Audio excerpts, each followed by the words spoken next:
we ask you to join us in the Pledge of Allegiance. That is the presentation of the Carbon County Employee of the Month Award. I'll have Rose Barnes come up and address this. It's nice to be back. I feel like it's been forever since I've been here. So this month, our Employee of the Month is Lori Perez. And her supervisor is not here, but he asked me to read a little statement about her.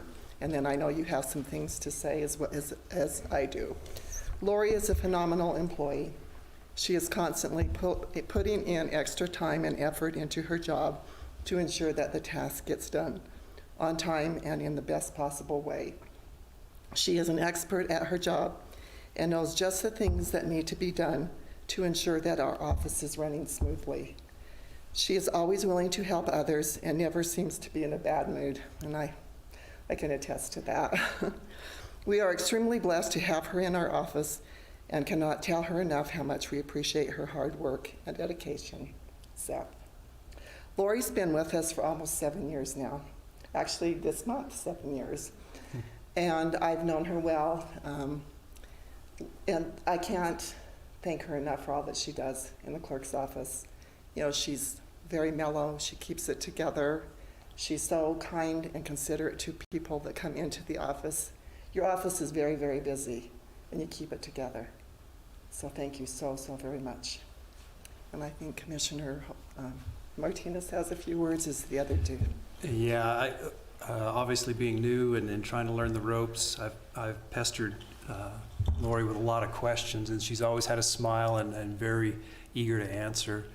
I've also learned that you have to be kind of a little bit careful with some of the questions you ask, and the example of that is I was asking if there was a list of the commissioners that have been here before.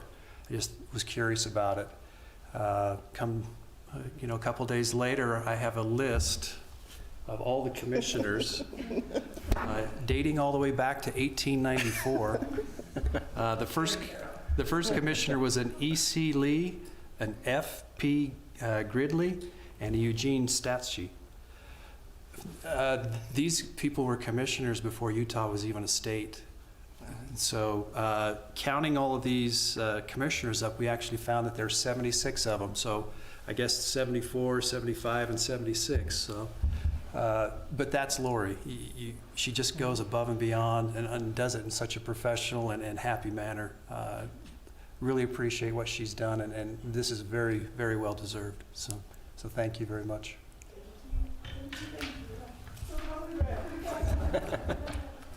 Since we do our social distancing, I'm just going to have. Normally I would hug her, but.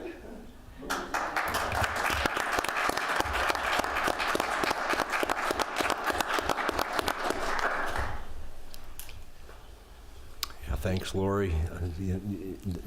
The people that come into her office aren't always smiling. And we deal with a certain number of folks that come in and are very angry and upset, and Lori's has a perfect personality to calm those folks down and try to solve problems. So thank you. I sure appreciate you. Agreed. I appreciate everything you do, and it's super helpful. She knows where everything's at. I don't know if because she filed it all, but if I need a contract found, she knows where it's at, or at least knows where to look. So appreciate what you do. Thank you.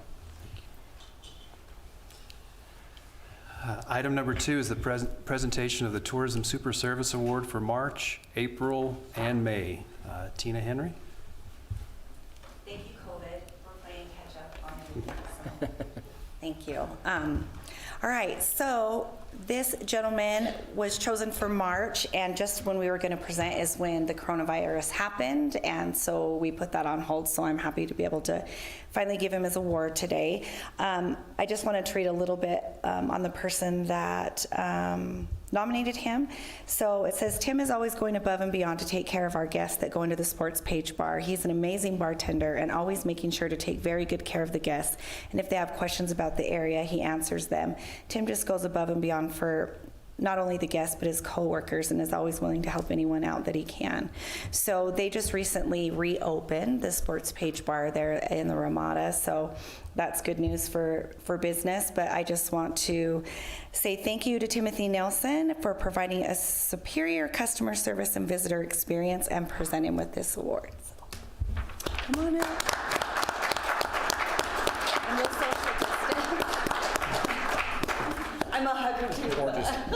We'll just kick at each other. Oh, look at her. She'll want to take a picture, but you don't have to have me in it. Awesome. Thanks, Tim. Okay, and our next person was chosen for April, and a lot of you might know him, and he is part owner of Fatty's, also the golf course one. I'm not sure what that's called. Not doing that anymore. But they just recently opened up Origins Fusion Grill. I had an opportunity to be there with the Carbon Corridor photo booth for their soft opening. And David can attest to this. So I said, hey, can I post this on social? I know it's a soft opening, but I just want to. They said, sure. They ran out of food. And then David was mad at me because everybody went to Origins that day and it wasn't their grand opening. So sorry about that, David. But this award, David is going to accept for Colton World. So Colton World is his partner in business and in life, and he is just a great person to be around. I didn't print it off, but I can remember what was said about them. So they said, you know, we went to Origins Fusion Grill. They had just opened. They were very busy, and you know, you can tell that the food was taking a little longer than normal. But they said Colton really stood out to them because he went and visited each table, and you know, said, you know, how's your experience? How's the food? And so he was just really went above and beyond to make that connection with the customer. So we chose Colton World for April, and I think David's going to accept that in his place because he's at a meeting in Emery County. And they all get gift certificates to all the great places in the Carbon Corridor for eating and otherwise. So come on up.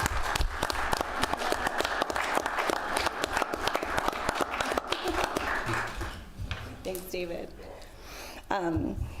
So for May, Sherry Neal with Juniper Pizza was chosen. And just referencing back to what was said about Sherry, one of the things that really stood out is when COVID happened and everybody was trying to figure out, what do we do now? How do we still make money and provide services to not only our locals, but for the people that are coming in? And Sherry was one of the first ones that went and created online ordering. So, and I'm not talking about chains, I'm talking, you know, you can still, Little Caesars, Pizza Hut, they always have online ordering, but she was one of the first ones to go to online ordering. Also, Sherry was the person that shared with her was actually somebody from East Carbon. I didn't know if you knew that or not, that nominated her. Her and her staff were doing pizza deliveries in East Carbon on certain days to be able to get out to the community. So we really appreciate her. She just moved here from Connecticut. Am I saying it wrong? Oregon, Connecticut, they're kind of the same. Not a big deal. Anyway, and so they fell in love with it here and opened up business here. They're doing very well. And Sherry just really does provide superior customer service. I've dealt with her personally myself, and she's just somebody that's really fun to be around, very involved with the hospitality committee and shares ideas. And yeah, she's really fun to be around. So we just want to say thank you for providing that great customer service and visitor experience. So come on up and get your award. This is Sherry Nail.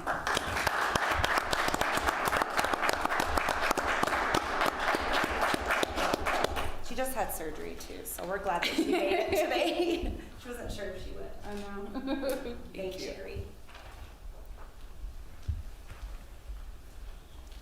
Okay, thank you for that, Tina. Item number 3 is the presentation of the Carbon County Ambulance by Debbie Marvidakis.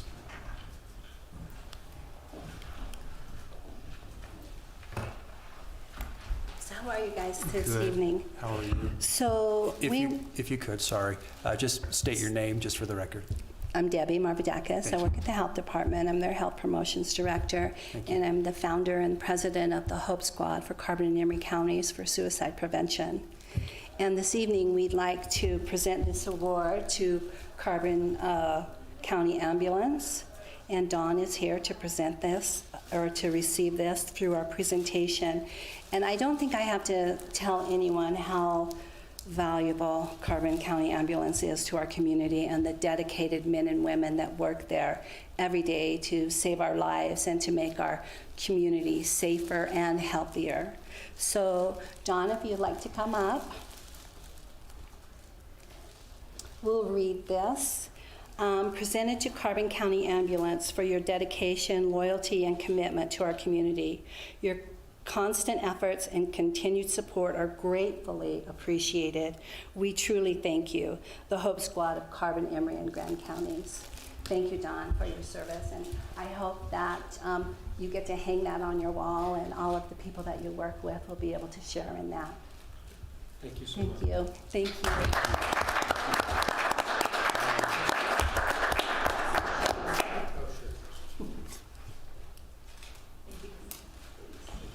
Do you want to say anything? Or I know you're a man of few words, but Very few.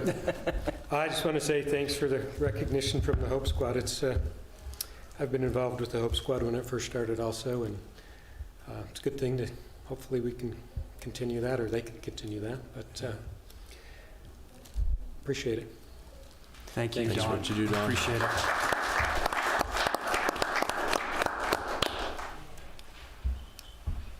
Moving on to item number 4, approval of minutes. I don't see any changes. I didn't either. I'll make a motion to approve. I'll second that. Okay, a motion is second. All in favor? Aye. Aye. Motion passes. Again, great job. Yeah, thank you, Lori. Item number 5, consideration and possible approval of Four Corners Community Behavioral Health FY21 Area Plan. Hello, I'm Karen Dolan. I'm the director of Four Corners. This is Melissa Huntington. She's our clinical director. So the area plan is our yearly, kind of our big grant. It's the big write-up of everything we're going to do for the year. It's in statute that it's written by the local authorities, which is the county. And Melissa's the author for the most part. She's the writer. So it just kind of outlines everything we're going to do to serve the people of Carbon, Emery, and Grand County with mental health and substance abuse services. So we're here, our board has looked it over and they've approved it, and so we're here to get your approval and signature. Okay. I read some of it. It's fairly long. It is. Very, very in-depth, and I think it's a great plan. Really appreciate all the work that comes from Four Corners to help those that are at most at risk in our community, and the compassionate way you deal with those folks and help them. So, And can Karen just, could you mention a little bit why we have this on the agenda? Just, I know people watch this online, but this actually is required for us to do and to receive this and for the commission to look at it and approve it. But maybe you could talk about why you have to do this annually and why it's brought to the commission. Yeah, you bet. So in Utah, the counties are the local authority for mental health services and substance abuse services to the safety net population. So the counties are the local authority, and the counties created Four Corners to follow through with all of those responsibilities. And in statute, it says there's a minimum amount of things you need to do for people in this population, and you need to do it a certain way with evidence-based programming and services, and you have to have levels of quality of staff and licensure. And so each year we write this, and this is for our state and federal funding, and to show that we're serious and we want to do quality care for our community members who need our care. And so our interlocal agreement between the 3 counties requires that each county commissioner and each county council person is aware of the services in the plan and that they sign off on the plan each year. And then we're held to it. So those are the services we're committing to provide, and the quality of services, and the just the continuity of care for all the people that need it. Does that answer? Yeah, thank you. I just, since I've become the county attorney, I always knew that you did a lot for a lot of people in our community. But now, as county attorney and handling some more of the criminal matters, I've seen even more what a crucial role Four Corners plays in the lives of so many families in our community. And it's really nice that if they have a question about what you're supposed to do or what you can do or what you're able to do, they can be assured that there's a lot of documentation here if anybody has questions. And it's not just, here's some ideas. We're using the best, most up-to-date science. You're working really hard to provide people a great service, a very needed service. And I know the courts and the legal community could not do its job without the work that Four Corners does. So this is, even though it's an in-depth document and can be dense at times, it's really important, and it's evidence of the very important role that Four Corners plays for so many of us here. So it's nice that we all get a chance to look at it and to know that their work, it's transparent. We can know what they're doing, and they share that with us, and so the community is very well served by this process. As difficult as it can be dense and slow, but it's nice to know the community, if they want to know what's happening and who's being helped and how Four Corners is helping. It's great to know that information's available. And there's a lot you do. A lot of different programs and a lot of ways that help is provided. So, but I just thought, I know there are people watching this online, and people wonder, what does Four Corners do? And they play a big role for a lot of families in our community. So. We do, and 1 in 10 people develop addiction, and 1 in 5 people develop mental health problems, and especially now with this pandemic, many people are going to suffer from deaths of despair or anxiety or depression, and left untreated, mental health problems and substance use disorders can cause public safety issues. And so we really care about people, and we want them to be stable and cared for and helped. So thanks. And I can help answer any questions about the in-depth document. I practically have it memorized, so. You have a good memory. Yeah. I've done it a few times. I guess quickly, what changed from last year to this year? Were there any highlights of changes that might have happened from last year to this year? Primarily, as with every year, we get new programs, or the legislature will provide new funding for things. So the big thing I've been talking about in the other community meetings have been the MCOT, the addition of the MCOT. So that was passed by the legislature. I've been sitting on as a rural representative for UBIC on a crisis line committee for almost 4 years now. And one of the things that we've been really pushing for, I've been really pushing for, is getting MCOTs in rural areas. So this was a big success for us. Can you spell out what the MCOT Yeah, acronym it's Mobile Crisis Outreach Team. Okay. So in government, we get this. No, I know. Yeah. And in mental health, we use acronyms. acronyms for everything, so I'm sorry. Just assume everybody's talking your language. And so basically, it was a big success that the legislature finally found some funds to fund it in rural areas, and found enough money to fund it in 5 areas. But then with COVID, that's potentially something they might be looking at cutting. So we don't actually know. We wrote as if we were going to get the funding in there, and talked about how we were going to implement it and how it differs from our current crisis system, which it's basically, to kind of sum it up, is you, rather than having one person, you have 2 individuals that are certified crisis workers going out and meeting with folks, and then doing sort of a more intensive follow-up for like 6 weeks after the crisis to try to reduce for future crisis and divert more intensive care of treatment. So yeah, it's great. If it ends up coming to Carbon County, I think law enforcement will see how much that helps them stay out on the streets and be able to help with different interventions that they could be at, rather than sitting at homes with people who might just need a little extra support. So MCOT will allow that. So that's one of the biggest changes.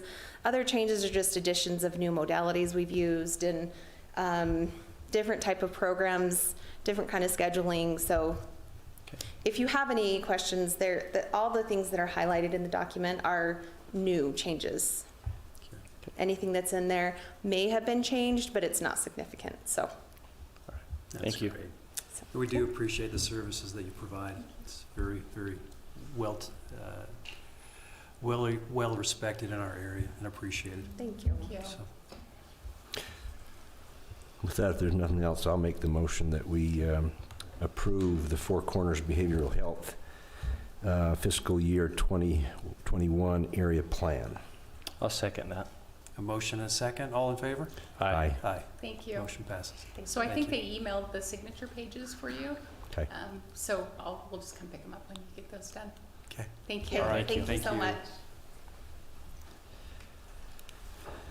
Moving on to item number 6, consideration and possible approval of the 2020 Bulletproof Vest Grant. Sheriff, are you familiar with this? Yeah, I just happen to be familiar. So, fun fact for you, and you knew I would have a fun fact if I was going to stand up and speak. So, I seen a post on Facebook about the shroud on law enforcement's badge. So, somebody thinks that is so we can hide our badge number so people don't know who we are. I wear my name over on this side. That's an honor shroud for fallen officers. So, I'm wearing mine right now for the officer that was killed in the line of duty in Ogden. In his funerals this week. So if anyone ever wondered what that means, we're not trying to hide anything. That's how we honor our fallen.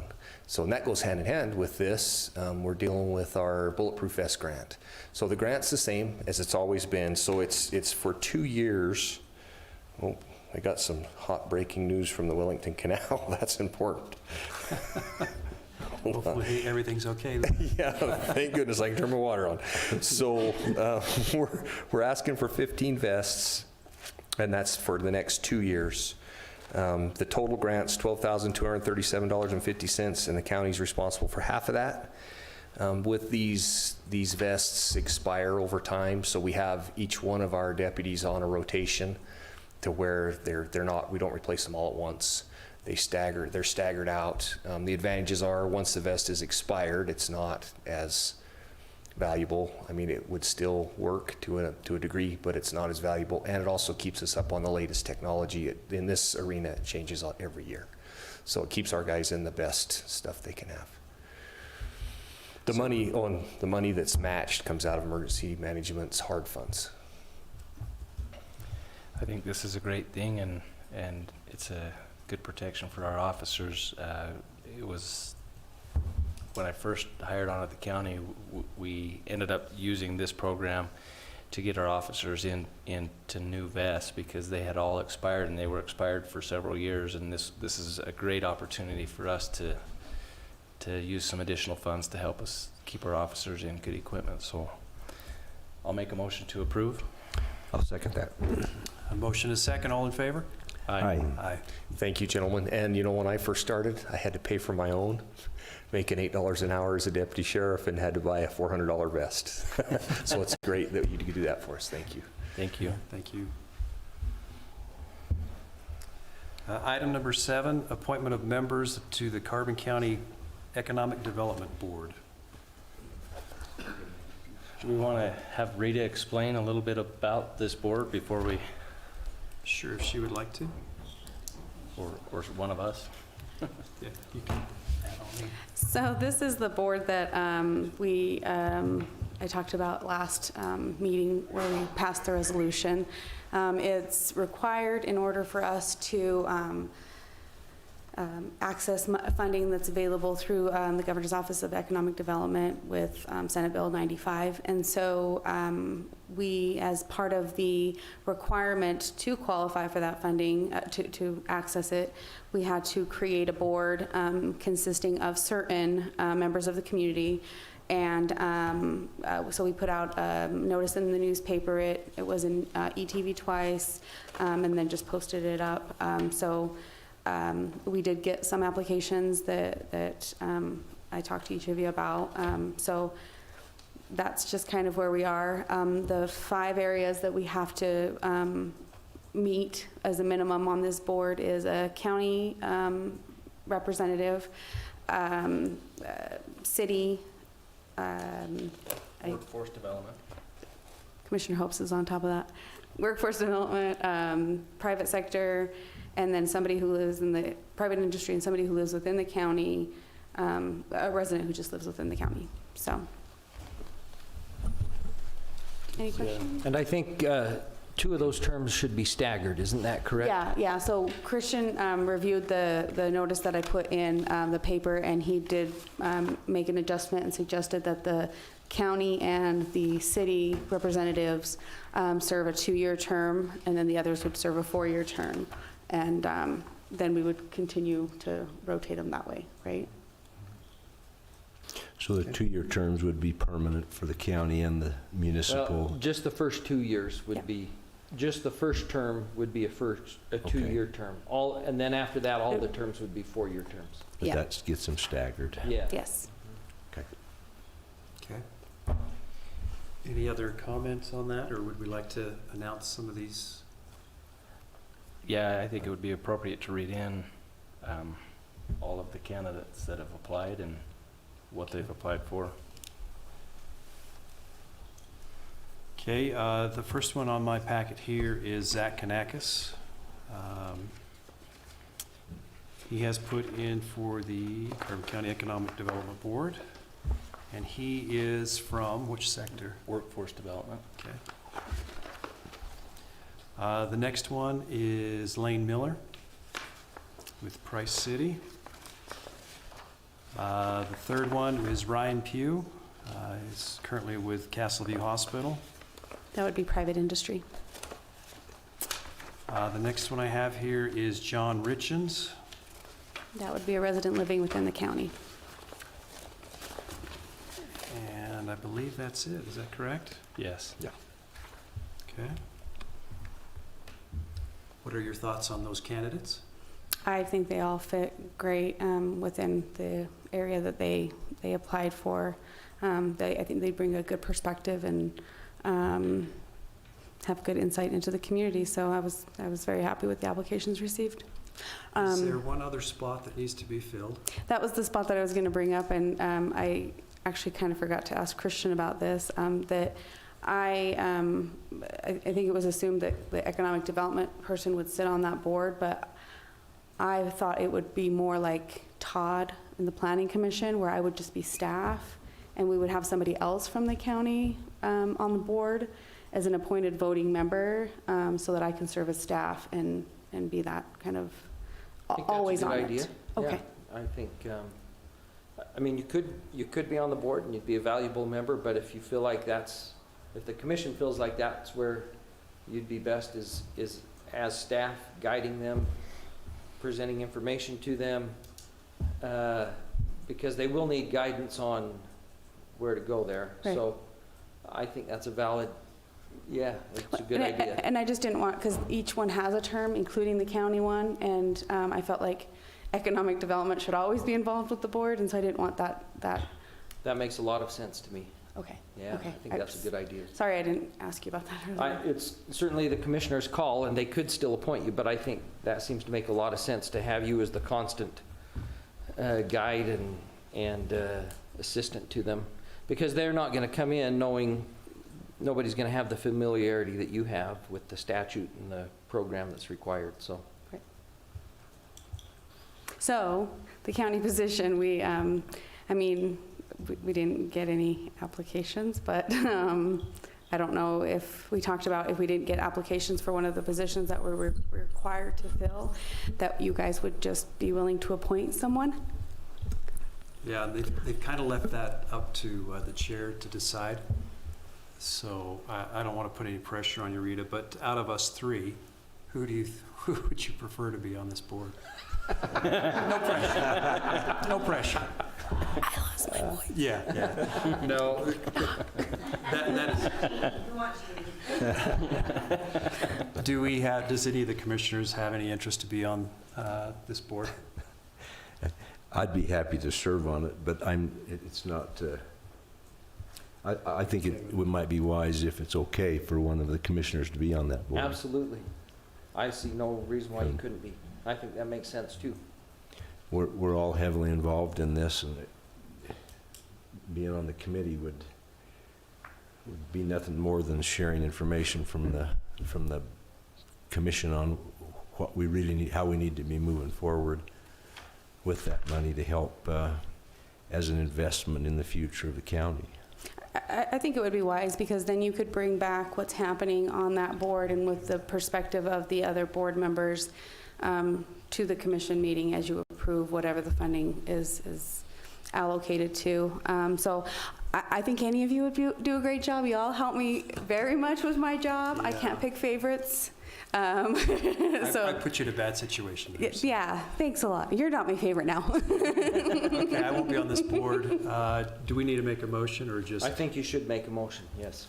Okay, I'll step down from the chair, make a motion that we appoint Commissioner Larry Jensen to be on this committee. And you might include with that all the other members too, in the motion. Were there any folks that, I don't know if, That is all the positions. that was all of them, right? It filled them all, Other yes. applications. Okay, so perfect. I'd just include them in your motion then as well. So including in the motion would be Zach Kanakis, Lane Miller, Ryan Pugh, and John Richens. I'll second that motion. All in favor? Aye. Thank you, Motion passes. gentlemen. Thank you. Item number 8 is consideration and approval of resolution number 2020-07, authorizing the payment of the new public safety and firefighter Tier 2 retirement enhancements. Do we have it? Oh, Rose, you're here. Oh, I think you know more about it than I do. I know there's a new rate, right? Up to 2.27 that's to be paid in addition to the current rate. Is that correct? Yes, for all law enforcement that are in Tier 2 currently. So we will be picking that up. I know we've discussed that. And I think it's imperative we do that because we want to make sure that our deputies and our officers stay at the sheriff's office. So I believe it's optional. And It is so this is an optional. increase in the retirement contribution rate. Is that correct? Exactly. And Tier 2 employees are those, remind me again who the Tier 2 employees are. They started, I can't remember the year Tier 2 became effective. That's the newest tier, right? Yes, And it I know is. they started in 2011. Yes, and their contributions have been less than those officers in Tier 1. Their years of service have increased. Before, it used to they only had to work 20 years, now it's 25 years. So the legislature, a couple years ago, was that correct, Jeff, that they started talking about this to make it more, that they're more comparable to Tier 1, because it's really hard to attract, especially in today's world, to keep law enforcement officers and keep them. We want to keep them and take care of them. So, again, this is not required, but No. if the county sees fit to contribute Correct. this increased amount to their retirement, you can do it up to this amount, and would be a significant boost, especially as time goes by. It will really add a boost to our Tier 2 public safety employees' retirement accounts. Yes, and this takes effect July 1st of this year. So I'm asking you to approve that. I don't have any questions. If there aren't any questions, I'd make the motion that we increase that contribution. It would be resolution number 2020-07, authorizing that increase for the safety and firefighter folks. Thank you, and I know the sheriff will thank you as well. I'll so- second that. Yeah, thank you. Okay, we have a motion and a second. All in favor? Aye. Motion passes. Thank you, Rose. Item number 9, consideration and possible approval of contract with Center Star for the creation of promotional videos. Tina? Oh, gosh, okay. So I was actually, this isn't something that we sought. Center Star contacted me. We were able to work with them with our partnership with Utah State Parks. I'm tired. Utah State Parks, and we did a video with them. They were the videographers. So Center Star reached out to me because they have been asked to produce a film in partnership with Outdoor Travel Network. And because he came here and did some work with the Carbon Corridor, he reached out to me and asked me if I was interested in being interviewed for this film that will be featured places such as Amazon Prime, Maverick gas stations, Goldman Sachs screen at City Creek, just to give you an idea. This is no cost to us, that portion of it, and he specifically wanted to feature 9 Mile. So once those segments are created, it'll be part of the film, and then they will narrow it down to 3 to 5 minute segments that can be put in other areas like the Maverick gas stations when you're pumping and you see the screen come up and it plays videos, so as well as Amazon Prime. So I loved the idea and was excited to be a part of that.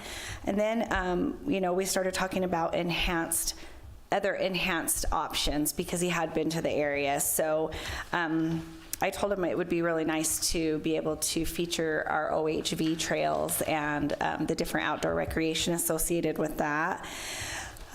He presented an idea about an immersive tourism experience, which is really gaining momentum in the tourism industry, where people could click on something and they can actually experience 9 Mile and click and go to different places. If there was a gift shop, they could click and actually do online purchasing, so you can turn it into a commerce experience as well. And so I love the idea of it. I brought in Rita, and we really were excited about it. We did talk about a helper immersive tourism experience. So just to share with you my thoughts on that. In the beginning, it seemed like a great idea to be able to do a tour of Helper's Historic Main Street and kind of look at the viewpoints of each block and how to go into each art gallery and to be able to see that. However, with COVID, we're just really in a bad position for, I've had meetings with business owners in Helper over the last couple of weeks, and at this moment in time, they have no plans on reopening. A lot of them are saying, until we get a vaccine, they're not interested in opening their doors, but a lot of them have online shopping, so their art is still getting purchased. So my thoughts is to, I wanted to tell you too that this is, as he stated in here, and I've talked to you guys about, this is an $8,000 to $12,000 project. He has chosen the Carbon Corridor as kind of like a pilot to launch this new idea with this immersive tourism to see how it works and then how other areas can come in. And he's giving it to us at a discount of $4,000, which I think is really awesome. We did budget in our budget for this year for some videography up to $20,000, so I believe that the funds are there to take care of it. But I would suggest maybe going with the 9 Mile Canyon tourism experience for that immersive video that goes out, because we're outdoor recreating now, and with all the issues with COVID, and maybe look at doing something with Helper later once it's opened, and we can have visitors come in and enjoy the experience. So yeah, I'm excited. If all we do is just the free stuff, I'm excited about that too, but I think we should definitely take advantage of this discounted rate and kind of be that example that he can now then go and share with the other tourism DMOs to say, this is what we did in Carbon County, and go from there. So one of the questions I have is that when the video is taken, you say that it'll be used for like Maverick or other places. This one that you would pay for, are those videos that we would utilize, you would utilize, or kind of both? So we would actually, on the last page, it talks about ownership of materials produced. So the video content that they produce and that they record for their film that they're doing, the Utah Explored film, will be exclusively owned by CenterStar. So that's the 9 Mile portion that they're going to shoot for that. And then we have unlimited and unrestricted non-commercial use of all the content produced during the Carbon County segment, meaning the video content produced cannot be resold without their permission, which we wouldn't resell it, but it says Carbon County Tourism can utilize all the video content to promote Carbon County and their partners. The finished content will be delivered digitally through our file transfer service. Raw video files of Carbon County segment of this film can be made available upon request. So the paid segments, we would own all rights to. Okay. Yeah, sorry, I went on a tangent there. And then we don't have to, we can choose whichever of these Yeah, we don't have to do all. We can do experiences we some. want to do. You could And say, it looks like you can craft your own. You can do a different additional video tour that you make up of, sounds like you can tell them what you want and they'll put it together for you, so. yeah.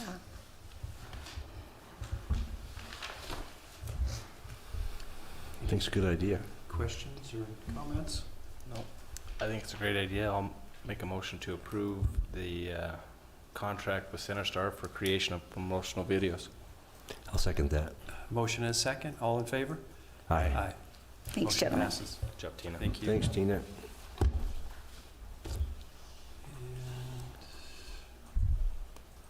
that's it. Motion to adjourn. Second. We are adjourned.